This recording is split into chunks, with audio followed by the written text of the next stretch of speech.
Osama ইবনে যায়েদ রাদিয়াল্লাহু তাআলা আনহু নবী করিম সাল্লাল্লাহু আলাইহি সাল্লামের অত্যন্ত স্নেহভাজন একজন সাহাবী, বয়সে খুব ছোট মানুষ ছিলেন। নবী করিম সাল্লাল্লাহু আলাইহি সাল্লাম তাকে অনেক আদর করতেন। এই উসামা ইবনে যায়েদ রাদিয়াল্লাহু তাআলা আনহু তিনি বলেন, আমি নবী করিম সাল্লাল্লাহু আলাইহি সাল্লামকে জিজ্ঞাসা করলাম, ইয়া রাসূলুল্লাহ, লাম আরাকা তাসুমু শাহরাম মিনাশ শুহুর মা তাসুমু শাবান। তিনি নবী সাল্লাল্লাহু আলাইহি সাল্লামকে জিজ্ঞাসা করেছেন, হে আল্লাহর রাসূল, শাবান মাস শুরু হলে আপনি যত নফল সিয়াম রাখেন অন্য কোন মাসে এত নফল সিয়াম রাখেন না, কারণ কি? নবী করিম সাল্লাল্লাহু আলাইহি সাল্লাম তখন দুটি কারণ বলেছেন। কয়টি কারণ বলেছেন? নাম্বার 1, ক্বালা যাকা শাহরুন ইয়াগফুলুন নাসু বাইনা রাজাব ওয়া রমাদান। তিনি বললেন যে আমি এই মাসে নফল রোজা বেশি রাখি, তার প্রথম কারণ হলো এই শাবান মাসের পরের মাসটা কোন মাস? রমাদান। আর শাবান মাসের আগের মাসটা কোনটা? রজব। তাহলে শাবান মাসের একদিকে আছে সম্মানিত 4 মাসের একটা রজব, আর শাবান মাসের শেষের দিকে আছে বছরের শ্রেষ্ঠ মাস রমাদান। তাহলে একদিকে রমজান মাস, আরেকদিকে রজব মাস। একটা হলো বছরের শ্রেষ্ঠ মাস, আরেকটা হলো সম্মানিত 4 মাসের এক মাস। তো রজব মাসের প্রতি মানুষ সম্মান প্রদর্শন করে, ইমানদাররা যেহেতু আল্লাহ সম্মান দিয়েছেন। আর রমাদান তো শ্রেষ্ঠ মাস, মানুষ ইবাদত বন্দেগী করার চেষ্টা করে। মাঝে পড়ে এই শাবান মাসটায় মানুষ অবহেলা করে কাটায় দেয়, যে ঠিক আছে সব তো আমল রমজান আসলে করবই, কোরআন তেলাওয়াত তো শুরু করবই, তাহাজ্জুদ তেলাওয়াত তো করব, দোয়া দুরূদ তো করবই, সিয়াম পালন তো রমজান আসলে করবই, দান সাদকা তো রমজান আসলে দেবই। এই মাসটাতে আর কিছু করা হয় না, ওই রমজানের জন্য বসে থাকে। আর এদিকে রজবে একটু মর্যাদা দেয়। এই মাসটা না সম্মানিত মাস, আবার না রমজান মাস। এই জন্য এই মাসে মানুষ অবহেলায় সময় কাটায়, উদাসীন থাকে, বিশেষভাবে আমল ইবাদতে মগ্ন হয় না। এই জন্য নবী সাল্লাল্লাহু আলাইহি সাল্লাম বলেছেন, আমি এই টাইমে বেশি করে নফল রোজা রাখি। কারণ যেই সময়টাতে মানুষ গাফেল থাকে, উদাসীন থাকে, কেউ ইবাদত করে না, ওই সময়টাতে ইবাদতের আলাদা তাৎপর্য আছে, আলাদা গুরুত্ব আছে। একজন চেয়ারম্যান সাহেবকে সবাই দেখলে সালাম দেয়, মেম্বার সাহেবকে দেখলে সবাই সালাম দেয়, মসজিদের ইমাম সাহেবকে দেখলে সবাই সালাম দেয়। কিন্তু একজন রিকশাওয়ালা বেচারা, তাকে কেউ সালাম দেয় না। যে যাত্রী আসে তার রিকশায় উঠে, সেও বলে যাবেন নাকি, ঠিক করে চলে যায়, একটা সালাম দেয় না। যাওয়ার সময় একটা সালাম দেয় না, রাস্তার লোকেরাও সালাম দেয় না। আপনি চিন্তা করলেন, এই রিকশাওয়ালা মুরব্বী বা রিকশাওয়ালা ভাই বা চাচা, এই লোকটাকে কেউ সালাম দেয় না। আপনি শুধুমাত্র এই লোকটাকে সালাম যেহেতু কেউ দেয় না, সেজন্য আপনি সালাম দিয়ে এটাকে জিন্দা করতে চাচ্ছেন, সেজন্য গিয়ে তাকে লম্বা করে একটা সালাম দিলেন, একটু মুসাফা করে আসলেন। শুধুমাত্র এই জায়গায় নবীজির সুন্নতের আমল নাই, সালাম নাই, আপনি সেটাকে জিন্দা করার জন্য যেটা কেউ করে না সেটা আপনি করার চেষ্টা করলেন। এর কারণে অন্য যে কোনো সাধারণ মানুষকে সালাম দেওয়ার চাইতে এই অবহেলিত জায়গায় সালাম দিলে সওয়াব একটু বেশি হবে। ভোর রাতে সবাই ঘুমিয়ে থাকে, সবাই অলসভাবে সময় কাটায়।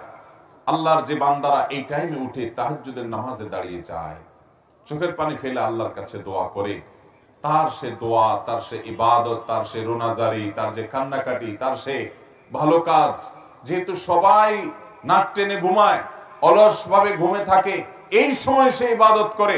এই জন্য ওই সময়ের ঘুমটা আল্লাহ রাব্বুল আলামিনের কাছে, ওই সময়ের ইবাদতটা, নেকামলটা আল্লাহ রাব্বুল আলামিনের কাছে অন্য সময় যখন সবাই ইবাদত করে ওই টাইমের চাইতে সবাই অবহেলিত থাকে, ওই টাইমের ইবাদতের গুরুত্ব অনেক বেশি। এই জন্য নবী সাল্লাল্লাহু আলাইহি সাল্লাম শাবান মাসে বেশি বেশি নফল রোজা রাখতেন, কারণ এই মাসে মানুষ উদাসীন থাকে, ইবাদত বন্দেগী অনেকে করে না, এই জন্য তিনি বেশি করে নফল রোজা রাখতেন। এটা হলো একটা কারণ। নাম্বার 2, তিনি বলেছেন, ওয়া হুয়া শাহরুন তুরফাউ ফীহিল আমালু ইলা রাব্বিল আলামিন ফাউহিব্বু আন ইউরফা আমালি ওয়া আনা সাইম।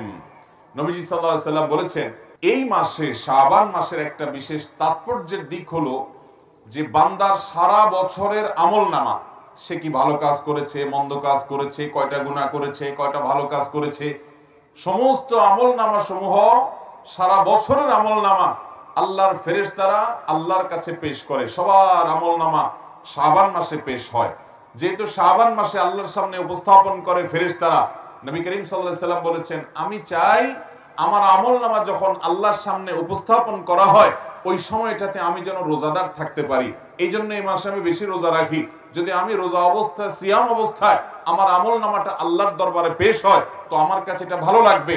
একজন কোন কোম্পানিতে চাকরি করেন, কোন কলকারখানায় চাকরি করেন, কোন প্রতিষ্ঠানে কাজ করেন, তিনি কাজ করেন এমনিতে, হঠাৎ করে খুব সিরিয়াস মোডে তিনি কাজ করছেন, খুব ভালো করে কাজ করছেন মনোযোগ দিয়ে, এর মধ্যে তার মালিক এসে পেছন থেকে দেখে ফেলছে। তো আপনি এমনিতে অন্য সময় কাজ করেন, কিন্তু আপনার মালিক যখন এসেছে ইনভেস্টিগেশনে চেক করতে বা ভিজিটিং এ আসছে, ওই টাইমে যদি আপনাকে খুব সিরিয়াস মোডে কাজে দেখে, আপনি যদি জানতে পারেন যে আপনার সিরিয়াস মোডের কাজটা আপনার মালিক দেখেছে, আপনার কাছে একটু ভালো লাগবে না? এই জন্য নবী সাল্লাল্লাহু আলাইহি সাল্লাম বলেছেন, আল্লাহ যখন আমার আমলনামা দেখবেন, অর্থাৎ আল্লাহর সামনে যখন আমার আমলনামা পেশ করা হবে, ওই টাইমটাতে আমি রোজাদার থাকলে সেটা আমার কাছে ভালো লাগে। এই জন্য আমি এই মাসে রোজা রাখি। তাহলে নবী করিম সাল্লাল্লাহু আলাইহি সাল্লাম শাবান মাসে বেশি বেশি কোন আমল করতেন? রোজা রাখতেন। কত বেশি রোজা রাখতেন জানেন? আম্মা জান আয়েশা রাদিয়াল্লাহু তাআলা বলেছেন, মা রাআইতু রাসূলুল্লাহ সাল্লাল্লাহু আলাইহি ওয়াসাল্লাম ইস্তাকমালা সিয়ামা শাহরিন ইল্লা রমাদান ওয়া মা রাআইতুহু আকসারা সিয়ামা মিনহু ইল্লা ফি শাবান। অর্থাৎ গোটা মাসের শুরু থেকে শেষ পর্যন্ত পুরা মাস জুড়ে রোজা রেখেছেন নবী সাল্লাল্লাহু আলাইহি সাল্লাম। এটা শুধু রমজানেই হতো যে গোটা মাস রোজা রাখছেন, আর একটা মাসের বেশিরভাগ দিন রোজা রাখছেন, পুরা মাস না, বেশিরভাগ দিন রোজা রাখছেন তিনি। সবচেয়ে বেশি রোজা রাখছেন শাবান মাসে। এই মাসে তিনি সবচেয়ে বেশি নফল রোজা রাখতেন। তো এখান থেকে বোঝা যায় নবী সাল্লাল্লাহু আলাইহি সাল্লাম কি পরিমাণ নফল রোজা এই মাসে রাখতেন। অন্য আরেক হাদিসে আসছে, আম্মা জান আয়েশা রাদিয়াল্লাহু আনহা বলেছেন, কানা নবী সাল্লাল্লাহু আলাইহি সাল্লাম ইয়াসুমু শাবানা ইল্লা কালিলা। নবীজি গোটা শাবান জুড়ে নফল সিয়াম রাখতেন, শুধু সামান্য কিছুদিন বাদ দিয়ে গোটা শাবানে নফল রোজা রাখতেন। তাহলে এই মাসে নবী করিম সাল্লাল্লাহু আলাইহি সাল্লাম বেশিরভাগ দিনগুলোতে নফল সিয়াম রাখতেন। সে আমলটা আমরা জানলাম, আলহামদুলিল্লাহ। এখন আমাদের কাজ হলো আমল শুরু করা। শাবানের চাঁদ দেখা যাওয়ার পর থেকে নিয়ে আমরা বেশি বেশি করে গোটা মাস জুড়ে সিয়াম পালন করব, যার যার সাধ্য অনুপাতে। আপনি খুব বেশি একটা রাখার সুযোগ পান না, ডায়াবেটিসের রোগী, আপনার কষ্ট হয়, অন্তত বন্ধের দিনে আপনার যেদিন সুবিধা হয় দু চারটা হলো নফল রোজা রাখেন এই মাসে, নবী সাল্লাল্লাহু আলাইহি সাল্লামের সুন্নতের অনুসরণে। চেষ্টা করব না ইনশাআল্লাহ?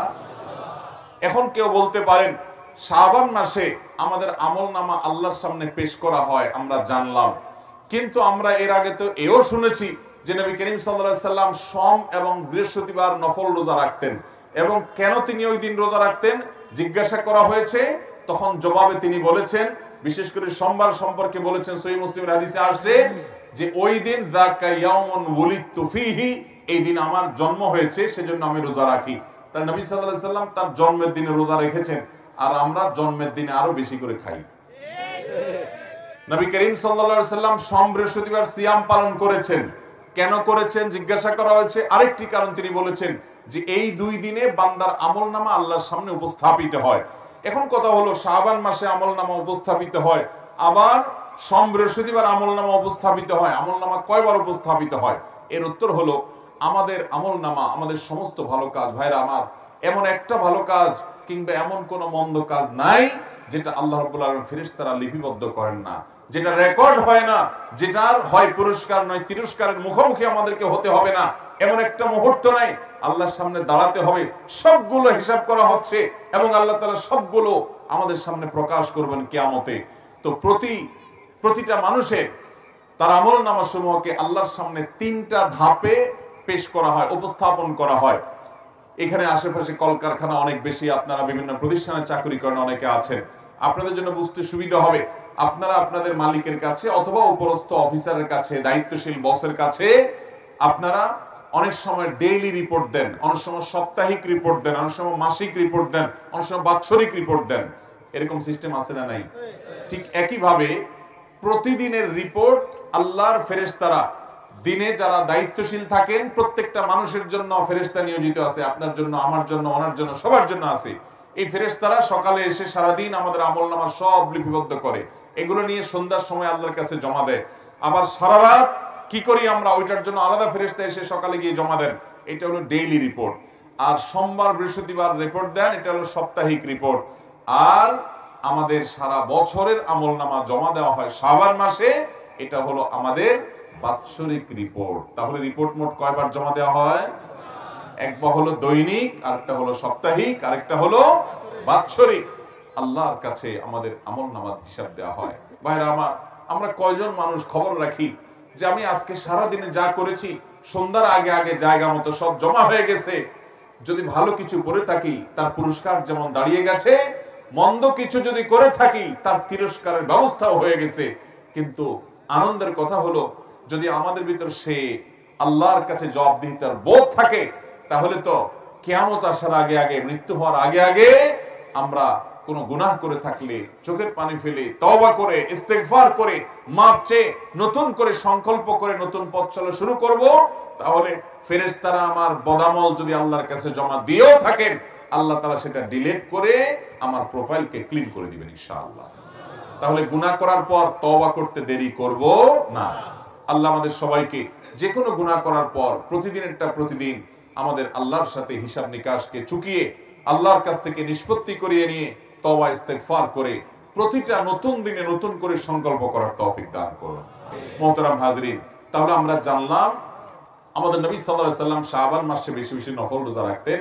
এর প্রথম কারণ হলো এই মাসটাতে মানুষ গাফেল থাকে দুইটা গুরুত্বপূর্ণ মাসের মাঝে, এটা মানুষের অনেকে অবহেলার কারণ। আর দ্বিতীয়ত হলো এই মাসে আমলনামা বাৎসরিক পেশ হয়। তো নবীজি চাইতেন যে আমলনামা পেশের সময় তিনি যেন রোজাদার থাকেন, আল্লাহ যেন তাকে রোজাদার অবস্থা দেখেন, তাহলে আল্লাহ তাআলা রহম করবেন, অনুগ্রহ করবেন তার আমলনামা পর্যালোচনা করার, বিচার করার এই ক্ষেত্রে। এই জন্য এখন কথা হলো, কোন হাদিস থেকে আমরা জানি নবী করিম সাল্লাল্লাহু আলাইহি সাল্লাম বলেছেন, আফজালুস সিয়ামি বা'দা রমাদান শাহরুল্লাহিল মুহাররম। রমাদানের পরে সবচেয়ে উত্তম নফল রোজার মাস হলো মুহররম মাস। তাহলে এই হাদিস থেকে বোঝা গেল নফল রোজার জন্য শ্রেষ্ঠ মাস হলো মুহররম।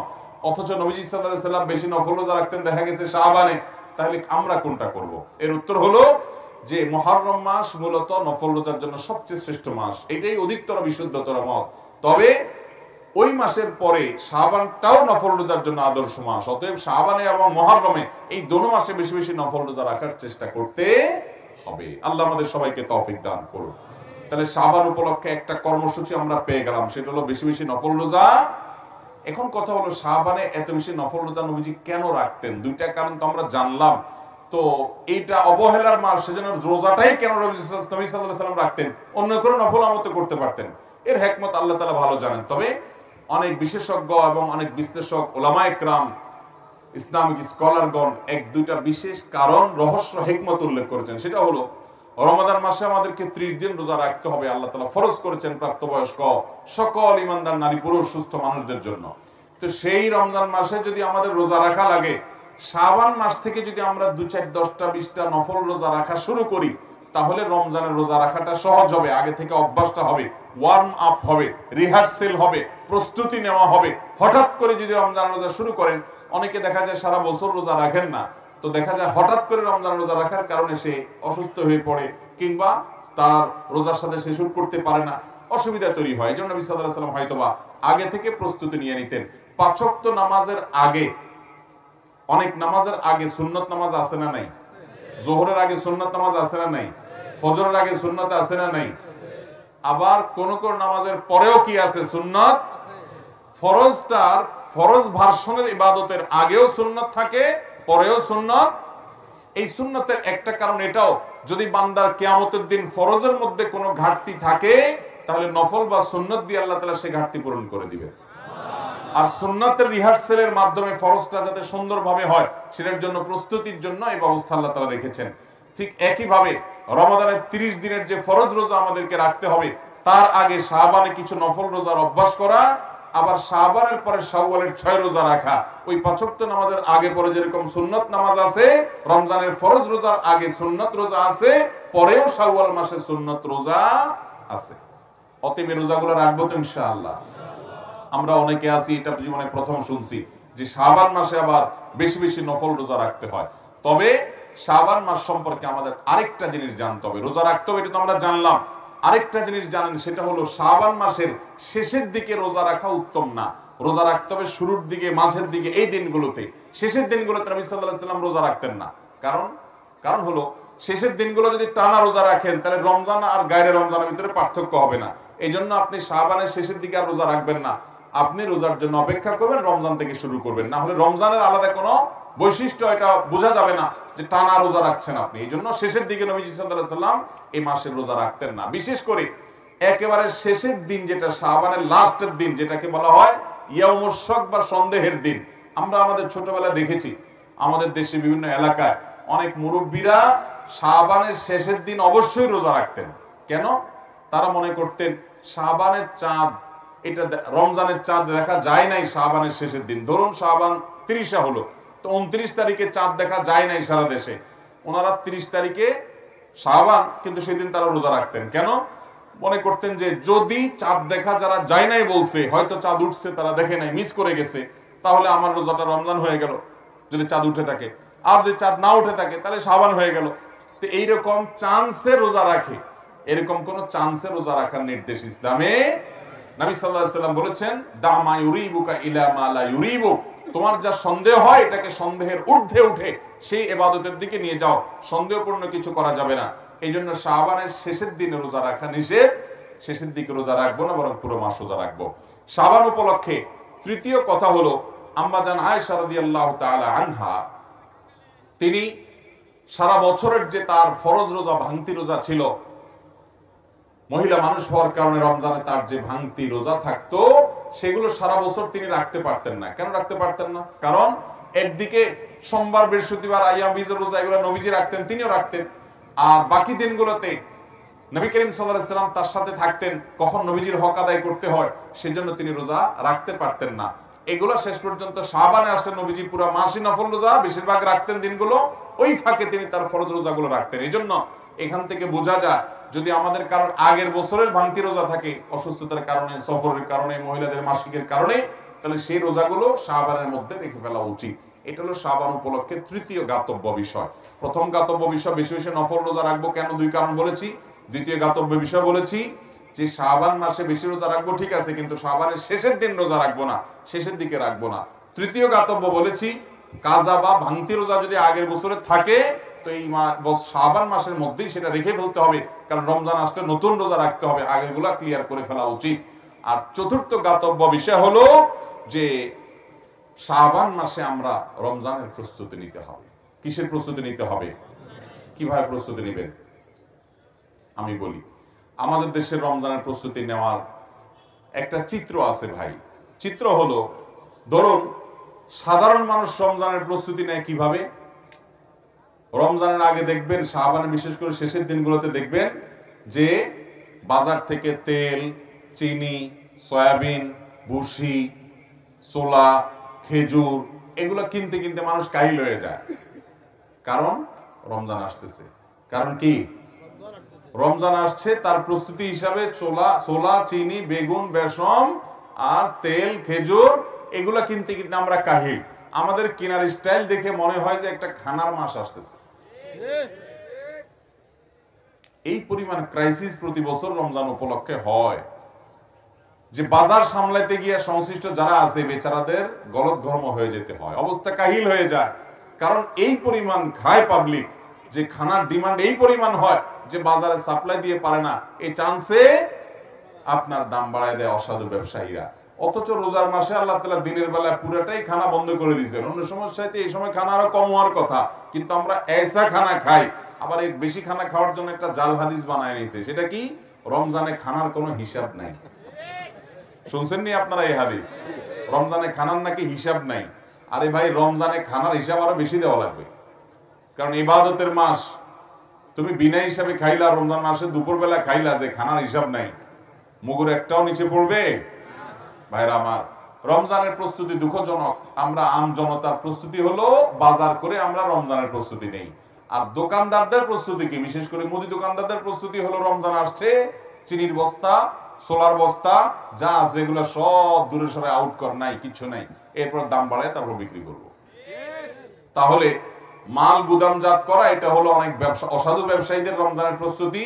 আর মাল কিনতে কিনতে কাহিল হওয়া এটা হলো আমাদের রমজানের প্রস্তুতি। আর মিডিয়াগুলো, টেলিভিশন চ্যানেলগুলো, বিভিন্ন যারা এই টাইপের এই জগতে আছে তাদের প্রস্তুতি হলো তারা ঈদের সিনেমা, ঈদের নাটক কোনটা বাইর করবে না করবে, এগুলো তাদের রমজানের প্রস্তুতি। আর রাজনৈতিক দল যারা করেন, সব রাজনৈতিক দলগুলা তাদের প্রস্তুতি হলো রমজান মাস আসছে, রাজনীতি তো এই মাসে খুব একটা করে জুত করে পাওয়া যাবে না, সমাবেশ মিছিল কিছু জমবে না, তো ইফতার পার্টির নামে রাজনীতি করার জন্য ছক আঁকা শুরু করে। কোন দিন কাদের ইফতার পার্টি, কোনটা এতিমদের সাথে, কোন দিন গরিবদের সাথে, কোন দিন তমুকদের সাথে, কোন দিন অমুকদের সাথে, এই কাহিনী তালবাহানা করে টুপি টাপা মাথায় দিয়ে রমজানে কোন দিন ইফতার পার্টির নামে রাজনীতি করবে, সেই ধান্দা তাদের হলো রমজানের প্রস্তুতি। এগুলো একটাও কি রমজানের সঠিক প্রস্তুতি? রমজানের প্রস্তুতি হবে যে আমি রমজানে যাতে ইবাদত বন্দেগী করতে পারি, সেজন্য আগে ভাগে সমস্ত ঝামেলা শেষ করে ফেলবো। ঈদের জন্য শেষ দশক আমি ইবাদত করতে পারি না ঈদের কেনাকাটার জন্য, এই জন্য সব ঝামেলা আগে সেরে ফেলবো, এবং রমজানে আমি এই টাইমে ইবাদত করব, ওই টাইমে কোরআন তেলাওয়াত করব। অনেক ভাইরা আছেন কষ্টের পরিশ্রম করেন, কষ্টের কাজ করেন, পরিশ্রমের কাজ করেন, রমজানে আমি পরিশ্রমের কাজ করতে গেলে রোজা রাখতে পারি না, তাহলে এই মাসে একটু বেশি পরিশ্রম করে টাকা কামাই করে নিব, যাতে রমজান মাসটা কাজ না করেও চলা যায়, আমি যাতে রোজা রাখতে পারি। এগুলো হলো রমজানের প্রস্তুতি। আল্লাহ তাআলা আমাদের সবাইকে রমজানের সঠিক প্রস্তুতি গ্রহণ করার তৌফিক দান করুন। তাহলে শাবান উপলক্ষে চতুর্থ জ্ঞাতব্য বিষয় হলো আমাদেরকে রমজানের জন্য সঠিক প্রস্তুতি নিতে হবে। ভাইরা আমার, আমরা অনেকেই গত রমাদানে অনেক মানুষকে দেখেছি, তারা মাটির উপরে ছিলেন, আমাদের সাথে চলাফেরা করেছেন, এই রমাদানে তারা মাটির নিচে চলে গেছেন, আছে না নাই? আমার আব্বাজান রহমতুল্লাহি আলাইহি গত রমাদানে ক্যান্সারে আক্রান্ত ছিলেন। রমজানের শেষ দশক তিনি ইতিকাফে বসেছেন। আমার বুঝ জ্ঞান হয়েছে থেকে নিয়ে ছোটবেলা থেকে আমার মনে পড়ে না যে রমজানের শেষ 10 দিন আমার বাবাকে আমি কোনোদিন ঘুমাইতে দেখছি, কোনোদিন মনে পড়ে না। সারা জীবন আল্লাহর বান্দা চায়ের একটা ফ্লাস সাথে নিয়ে ইবাদত বন্দেগী, জিকির, আজকার, আর যে মসজিদে কেউ ইতিকাফে বসে না ওই মসজিদে লোকজন নিয়ে ইতিকাফে বসা। গত রমজানে ক্যান্সারে ভয়াবহ অবস্থা, ডাক্তাররা রীতিমতো তার বেঁচে থাকার কোনো সম্ভাবনা নাই সেরকম একটা আভাস ডাক্তাররা অনেক আগে থেকে পেয়ে গেছেন, অথচ তিনি ওই অবস্থা শেষ দশক পুরাটা ইতিকাফ করেছেন। আর এই রমজান এখনো আর বেশি দিন বাকি নেই, আমার আব্বাজান রহমতুল্লাহ আলাইহি তিনি কবরবাসী হয়ে গেছেন, এই রমজান আর তিনি পাবেন না। তো আমরা অনেকে এখানে আছি যারা হয়তো এই রমজানটা আল্লাহ চাহেন তো হয়তো আমরা পাবো, কিন্তু এরপরে আরেকটা রমজান হয়তো আমরা পাবো না। একটা রমজান মানুষকে আল্লাহর কাছ থেকে তার সমস্ত গুনাহ মাফ করিয়ে, তার পুরো প্রোফাইলকে ক্লিন করে, পরিষ্কার করে, তার সমস্ত গুনাহগুলোকে ডিলিট করে দিয়ে তার হিসাবের খাতাকে সম্পূর্ণ নতুন, পরিচ্ছন্ন, ঝকঝকে পরিষ্কার করে দিতে পারে। রমজান মাসের তওবা, ইস্তেগফার, রোনাজারি, চোখের পানি, দোয়া, ইবাদত, বন্দেগী, কোরআন তেলাওয়াত, তারাবি, তাহাজ্জুদ, চোখের পানি, তওবা এবং আল্লাহর দিকে ঝুঁকে পড়া। অতএব রমজানকে সেভাবে কাটাবো তো ইনশাআল্লাহ। সেভাবে কাটাইতে হলে এখন থেকে নিয়ত করতে হবে। আমার রমজান ইবাদতের ক্ষেত্রে বাধা কি? ঈদের কেনাকাটা, তাহলে আগে ভাগে এটাকে ক্রস দিয়ে ফেলতে হবে। আমার রমজান ইবাদতের ক্ষেত্রে বাধা কি?